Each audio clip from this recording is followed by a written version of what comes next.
ლავა წვიმს, აიხედეთ მაღლა.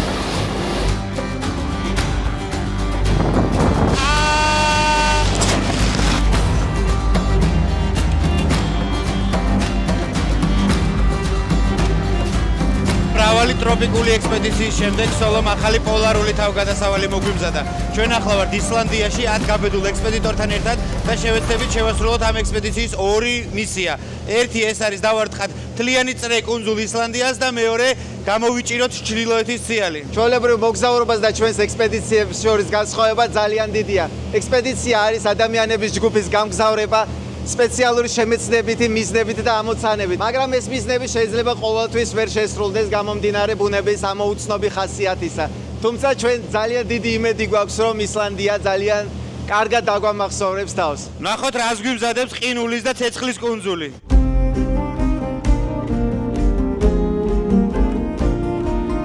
ჩვენ ახლა ისლანდიის დედაქალაქ რეიკიავიკში ვიმყოფებით, სადაც ავიყვანთ მანქანებს და გავეშურებით ჩვენი წრიული მარშრუტის შესასრულებლად. გეზს ავიღებთ სამხრეთის მიმართულებით, სადაც წარმოუდგენელი სანახაობები გველოდება.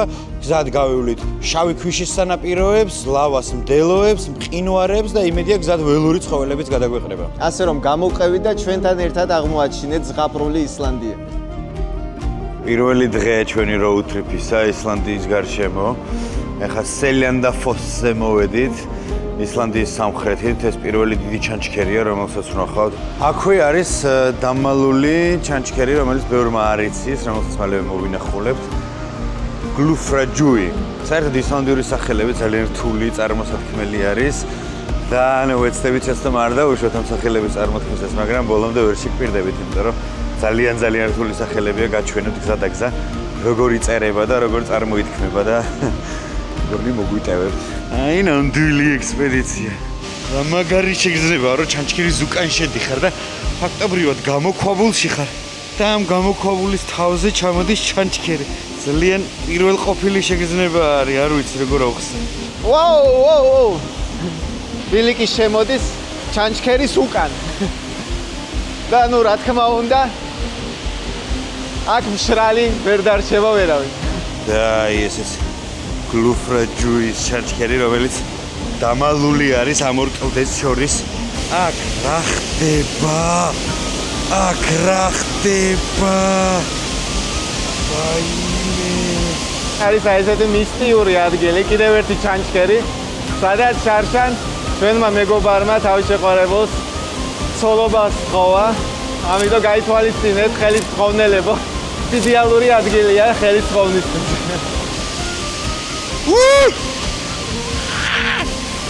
რა მაგარია! ეს მხოლოდ პირველი დღეა ჯერ მეგობრებო. მხოლოდ პირველი დღეა და უკვე 60 მეტრის სიმაღლის კოგაფოსის ჩანჩქერთან მოვედით. კოგაფოსი ერთ-ერთი ყველაზე საინტერესო ჩანჩქერი არის ისლანდიაში. 25 მეტრის სიგანის და 60 მეტრის სიმაღლიდან მოედინება უწყვეტად, უკვე ასობით წელია ეს ჩანჩქერი.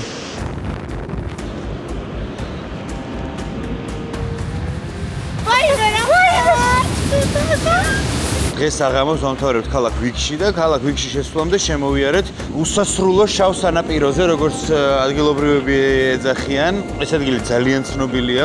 ბევრი ფილმიც არის გადაღებული, მათ შორის არის Star Wars-ი და სამეფო კარის თამაშების რამდენიმე სერიაც კი.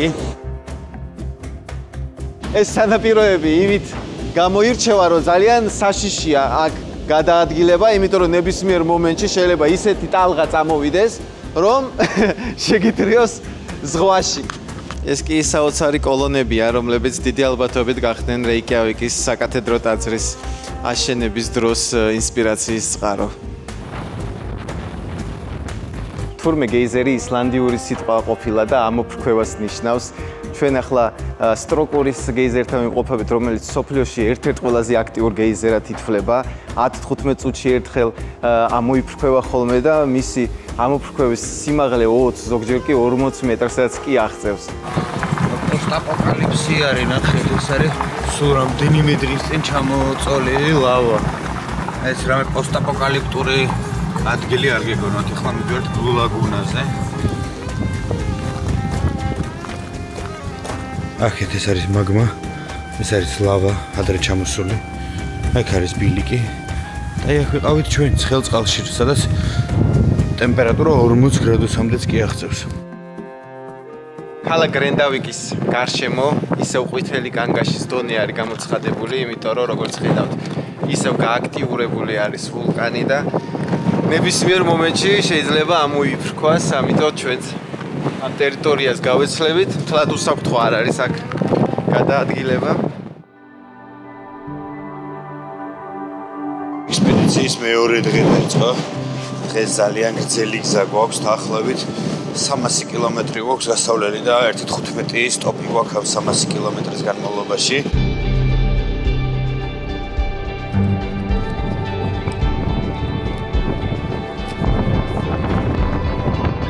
ოი, როგორ ტიპი ხაშა.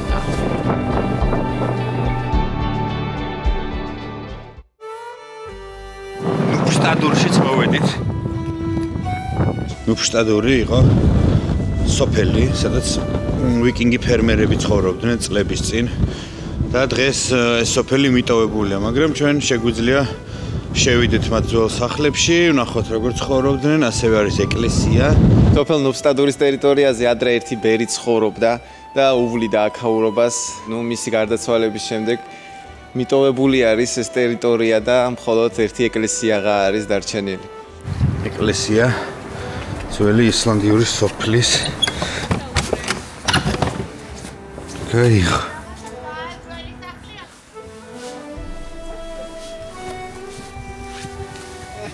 ეგარი? მოდით. ვიკინგების ნასახლარი. და ზუსტად ისე დევს როგორც ჩვენი სტიკერი აქ არავინ არ ყოფილა მას შემდეგ. ჩვენი მაგიდა. აი კიდევ ერთი მაგალითი ისლანდიური სახელების სირთულისა. vatnajökullsdóttir. ეს ადგილი, სადაც მე ახლავთ გავარ, მთლიანად ყინულით იყო დაფარული 100 წლის წინ, თუმცა დროთა განმავლობაში მდადნა და 20-30 წლის შემდეგ, როგორც მეცნიერები ამბობენ, ეს მყინვარი მთლიანად გადნება და ჩვენ და ჩვენი შემდეგი თაობა იქნება ბოლო, ვინც თავისი თვალით დაინახავს ამ მშვენიერ ბუნებრივ მოვლენას. საქართველოს დროშაც გაიშალა, რომელიც ამაყად ფრიალებს ევროპის ყველაზე დიდ მყინვარს მივახციეთ. ყველაზე ქარიანი ადგილი.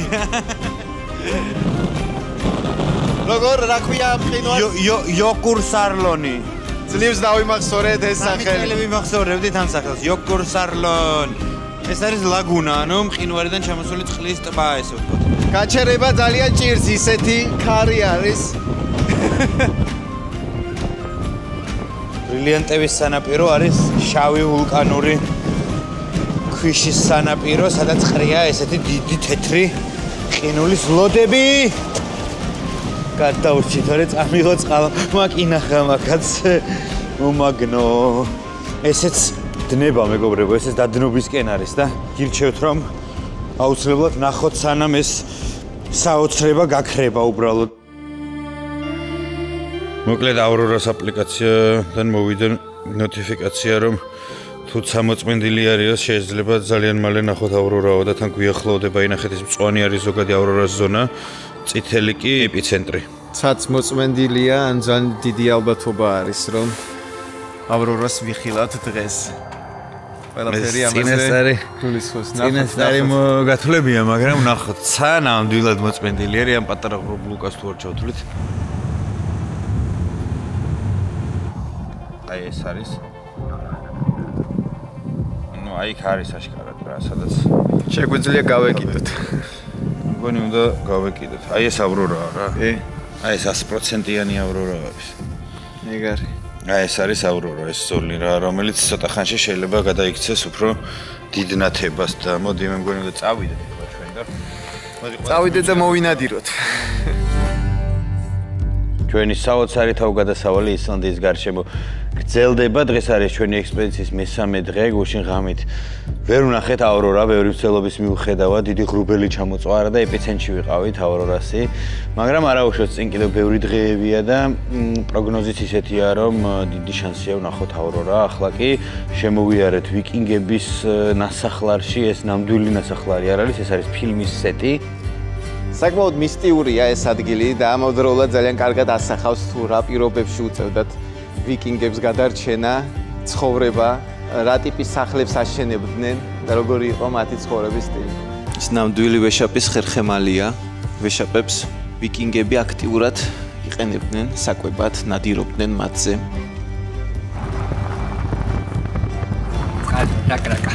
იმდენად სუფთა არის ისლანდიის წყალი, რომ იმ მყინვარიდან ჩამოსულ დინარეში ავოხსეთ.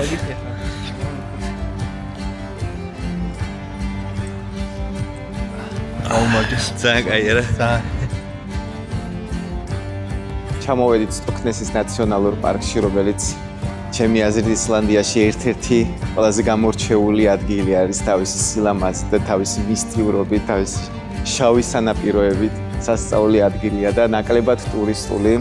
აქედან უკვე იწყება ველური ისლანდია.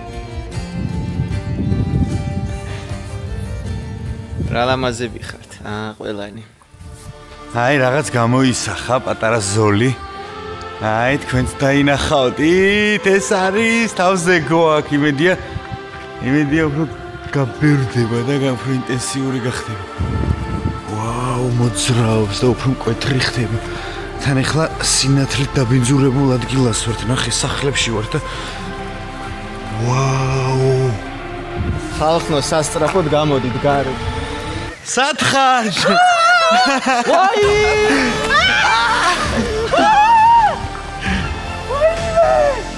აკედა, წამო, აკედა. ნახე! ეხა იქით უნდა წავიდეთ ჩვენ. იქით სულ არის ხო და უნდა წავიდეთ ჩვენ. ვაუ, თავზე გვაქვს და მოძრაობს. არ გვინდა არცაც წასვლა. თავზე გადაგვიარა ხალხო. ვაიმე, თან მთვარეზია. ვაიმე, ღმერთო, მადლობა. თავზე გვაწვიმს, აიხედეთ მაღლა. Rasikişeya. Baş çabucak iman kal. Sen bak. Ayıkhedi.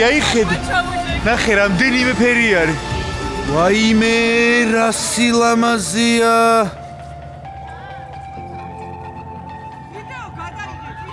გაქრება. რა ხდება საბა? მოუკვდები ეხა ეს რა? წამოდი. დაჯე. აგეზე თავზე ნახე. ხო შეხედეთ. აიმე თავზე გავრელა შეხედეთ. ჩემი ოცნება ავისმე. ჩვენ ვიმყოფებით ისლანდიაში. მე ბეჭედი გავიკეთე. და ჩართული გვაქვს სიგუროსი. ჩემი თავზე არის. შენს თავზე მართლა არის ავრორა. დღე მეოთხე ჩვენი თავგადასავლებით ახსოვსე ექსპედიციისა ისლანდიის გარშემო. ძალიან დატვირთულები ვართ ემოციურად. გუშინ ძალიან სანახაობრივი ციალი ვნახეთ. ფაქტობრივად გვაწვიმდა თავზე. რაც შეეხება დღევანდელ გეგმებს, ჩვენ უკვე დავარტყეთ ნახევარი წრე ისლანდიას, უკვე დღეს გადავინაცვლებთ ჩრდილოეთით, აკურეირიში, სადაც გავატარებთ 2 დღეს. მანამდე კი გზად გავივლით ხვერირის წარმოუდგენელ სანახაობას, ისლანდიის ერთ-ერთ ყველაზე აქტიურ გეოთერმულ და გოგირდის გელოს. ხვერირის გეოთერმული ზონა. 102 გრადუსის ტალახი და ქვები, რომელიც საუკუნეებია ესე ნონ-სტოპ ორთქლს უშვებს. ჩრდილოეთ ისლანდიისკენ მიმავალ გზაზე შევიარეთ ხვერირში, ეს არის გეოთერმული ზონა, რომელიც ალბათ ყველაზე ნაკლებად გავს დედამიწის რელიეფს, შეგვიძლია შევადაროთ მარს ან იუპიტერის რომელიმე თანამგზავრს, იმდენად განსხვავებული და იმდენად უცხოა აქაურობა. აქ რა ხდება საერთოდ? ჩვენ შეგვიძლია რომ შევიდეთ შიგნით, ანუ აი ამ ორთქლში და ვნახოთ რა მოხდება. რასით ვაუ. ძალიან ცხელია.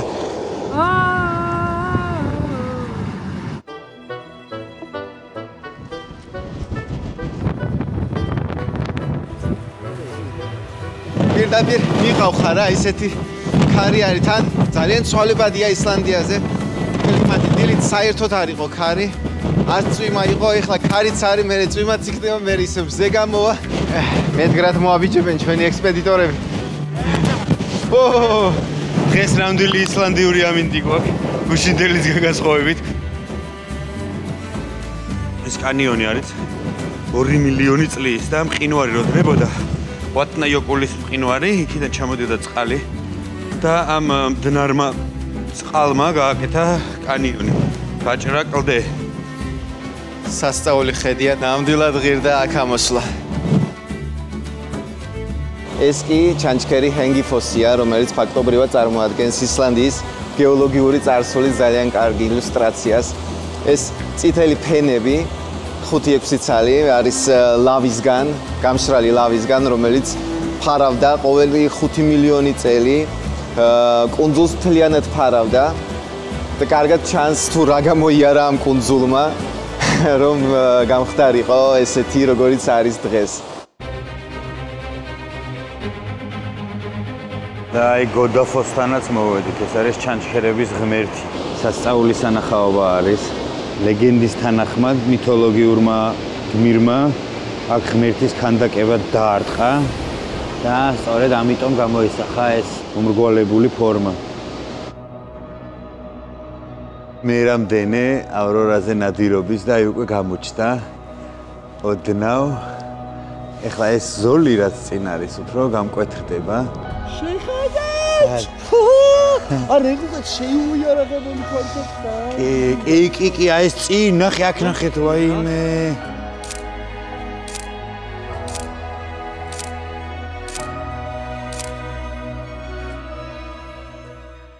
Also you want to put them on the phone.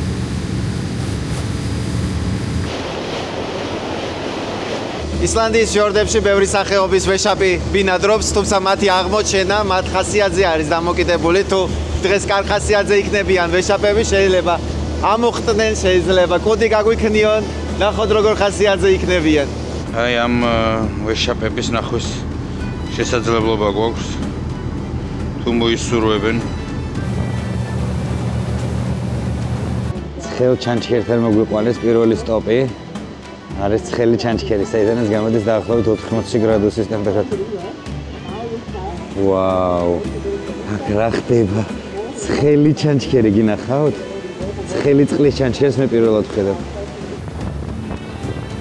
ჯერჯერობით არ ჩანან ვეშაპები. ჩვენ ვაგრძელებთ დაკვირვებას, შევედით უფრო ღრმად ფიორდებში, ღრმა წყლებში. მაგრამ ექსპედიციის ერთ-ერთი მთავარი მომენტიც ეს არის, რომ ჩვენ პროცესით უნდა ვიღებდეთ სიამოვნებას და არა, შედეგით. ამ შემთხვევაში პროცესი ნამდვილად სათავგადასავლოა და საინტერესოა. კაპიტანმა გამოაცხადა, რომ რაღაცა დააფიქსირა, რაღაცა ნიშნები არის აქტივობა წყალში. ფენოქ, წინ, აი გამოყო თავი. კუდია მოყო, ხედავ. ზუსტად ჩვენ წინ არის, აი ჩვენს წინ არის ზუსტად, ჩვენს წინ არის. პატარა დელფინების ჯგუფი. დღეს ჩვენი მოგზაურობის მე-7 დღეა და ემოციებით დახუნძულულები ვართ. მოკლედ არ ვიცით სად წავიღოთ ის ემოციები, რომლებიც ამ დღეების განმავლობაში მივიღეთ. უკვე ადგილებიც აღარ გვაოცებს, ესე ვთქვათ, იმიტომ რომ ერთმანეთზე უკეთესი ჩანჩქერები, პეიზაჟები, ავრორები და მოკლედ ყველაფერი ვნახეთ ამ დღეების განმავლობაში, მაგრამ გზად ესეთ საინტერესო დასახლებასთან შევჩერდით. ეს არის ძველი ტრადიციული ეკომეგობრული სახლები, ესეთი ტუფ ჰაუსის, როგორც ლოკალები ეძახიან. ძალიან საყვარელი ელფების სახლებს გავს. სელაპების სანახავად მივდივართ ახლა, ამ ნაპირებზე უყვართ ხოლმე წოლა და მზეს ეფიცხებიან ხოლმე. ძირითადად ესე წვანან ხოლმე მთელი დღე. შეჭამენ და მერე წვანან მზეს ეფიცხებიან უდარდელად. ჯერებელია რა ჩვენს თავს ხდება. მოვადექით შუა ცისარტყელას. ნახეთ. მანქანით შეგვიძლია გაუძვრეთ. ისლანდიელებს ჯერათ რომ ცისარტყელა არის ერთ და მეორე სამყაროს შორის კარიბჭე. შევიდეთ ამ კარიბჭეში რა სიტყვით.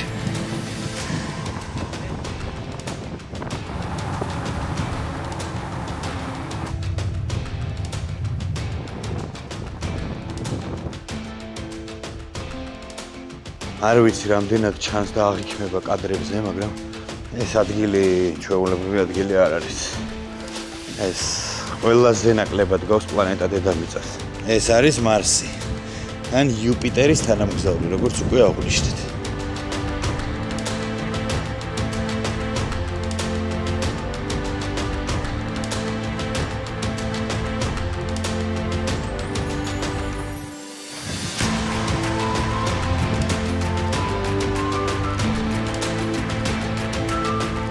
ესეთი ადგილები უკვე აღარ გვიკვირს, ახლა ვფიქრობთ გაგვეჩერებინა თუ არა ამ ადგილთან. ჩამოვედით რეიკიავიკში, შეიკრა წრე, ყველაფერმა კარგად ჩაიარა, გავიდა ჩვენი ექსპედიციის ყველა დღე და ახლა რეიკიავიკში ვართ, საიდანაც დავიწყეთ. შევკარით წრე მოხდეთ. მოგვილოცეთ.